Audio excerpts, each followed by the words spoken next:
It's the late 80s. I'm working at the Royal. That's the Royal Newcastle Hospital for those who are too young to know about that fabulously Newcastle important icon. And I registered to go to I think it was a grief and loss workshop, a 3-day grief and loss workshop. So I roll up at the venue on the appointed day, and as is normal for that sort of thing, there's tea and coffee ahead of the workshop and an opportunity to reacquaint yourself with people who you've worked with over the years, if you've been in the area health service for a long time.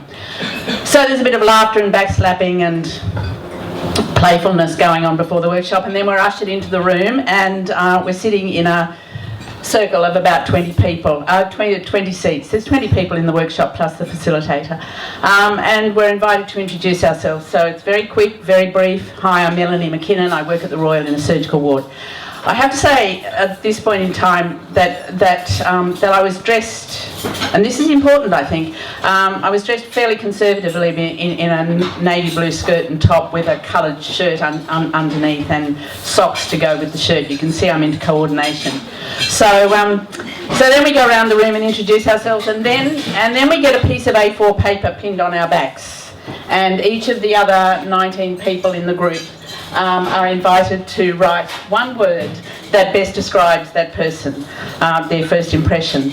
So with much expectation and anticipation, and I suppose, you know, I was thinking of the words that might be on my back, we peel the paper off and have a look. So what sort of words, for those who know me, do you think might be on that sheet of paper? Come on!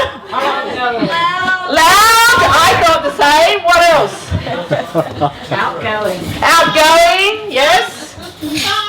Fun. I thought all those words. But do you know, what's that one? Rebellious. Maybe, yeah, okay, but you know, that's a bit of a front. Can I answer that question? No, you can't. But you know what was heading that list? Thunderstorm. And the next word was arrogant, and the next word was aggressive. Now, they had all those other lovely words underneath, friendly and all that other stuff, but that's all I saw.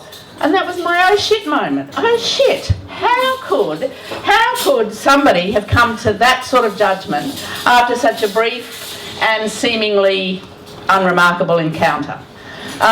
So there I was. I don't know that I got a whole lot out of that workshop because I was so consumed by this.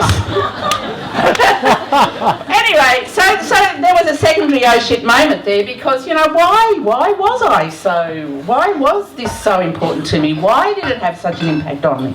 Well, you know, the psychologists in the group will all be nodding their heads wisely and going, yeah, this is all to do with that stuff around wanting to be approved, wanting to be validated, wanting to be, and it's true, you know. So after I'd wrestled with this over a period of time thinking, oh shit, I've got to go and have plastic surgery, or I've got to go and have psychotherapy, I came to the realisation that, you know, I'm just as vulnerable as everybody else, and yes, I do have a need for approval. I do have that please like me complex that, you know, everybody's on about, but that's okay. You know, and we deal with that in different ways and at different times in our lives. And sometimes it might be more important than others.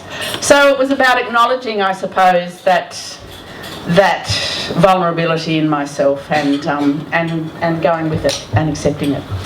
Now the next oh shit moment is a nice juxtaposition to that because, yeah, it's cool.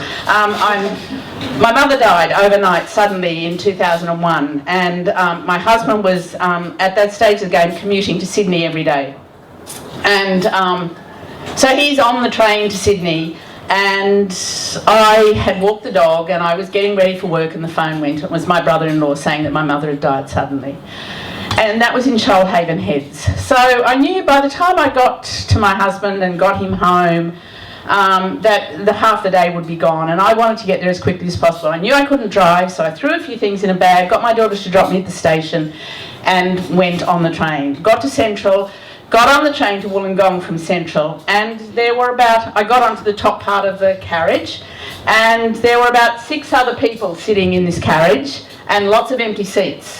And we're about to leave the station, And suddenly I became aware of this person standing beside me, and I looked up and there's a young girl, say mid-30s, with a bag over her arm, and she said to me, "Would you mind if I sat next to you?" And I sort of looked around at the rest of the carriage, sort of indicating there were lots of empty seats and lots of other people that she could sit beside. Why would she want to sit beside me at this particular time of my life? Anyway, she didn't respond to my body language, and ultimately sat down beside me, and I sort of positioned my body so that I wouldn't have to engage with her and I could be alone with my grief and distress. But no, she was going to engage with me, and so it eventuated that she was she'd had a diagnosis of bipolar for a long time. She'd been unstable for a long time. She'd recently got herself back on track. She was living in a share house in Wollongong. She needed to go to Sydney twice a week to have some treatment, and she always tried to find someone that she felt comfortable with, that she could sit beside and talk to ease the stress of her journey, because that was an important part. And she chose me.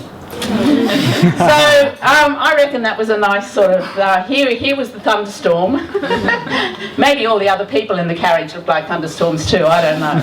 But I think the learnings from that, you know, are as simple as and as profound as you would want them to be. I mean, I've got a friend who says, if I believed in that sort of thing, I'd have said your mother sent her to you, and I know that my mother would have approved of that whole thing, because she worked in a volunteer at the neighbourhood centre at Katoomba and Katoomba Neighbourhood Centre, and she often talked about the young, marginalised, disadvantaged people who came in. So she certainly made my trip. I do know that the experience of allowing her to engage with me was a strangely cathartic sort of experience. She made the journey much easier to bear, and certainly took away from some of my distress and sadness. So I often think about her.